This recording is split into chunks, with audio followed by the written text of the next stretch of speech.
श्री गोपाळ कृष्ण भगवान की जय। लीला नंबर 488।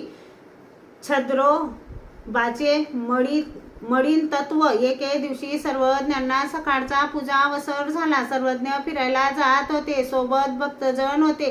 सर्वज्ञांच्या अंगाला चंदन लावलेले व श्रीमुखात पानाचा विडा होता। सर्वज्ञ पूर्वेकडील दाराजवळ उभे राहिले, एकाच्या मताने उत्तरेकडील दाराजवळ उभे राहिले।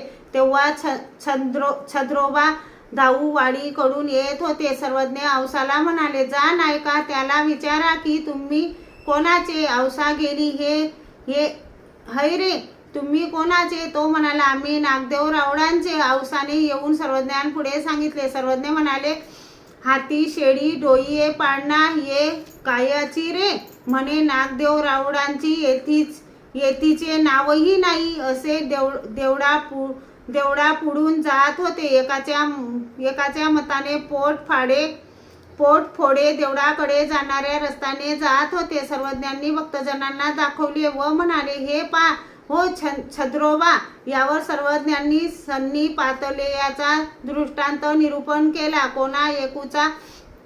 कोणा एकाचा पायकू सन्नी पातेला असे, तो आपुल्या गोसावियासी मळेयेची सवी दे, तो तयाचे वोकटे ने घे, हिताची पर्वते। मग म्हणे, याते कोणी राखो का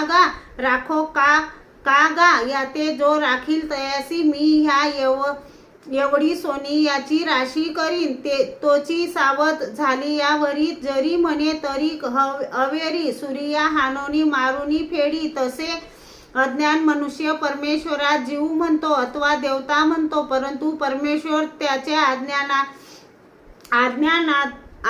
अज्ञानाबद्दल त्याला शिक्षा करीत नाहीत। पण ज्ञान झाल्यावर तो तसेच म्हणेल तर त्याला ह्या सृष्टीत पुनरुपी ज्ञान देत नाहीत।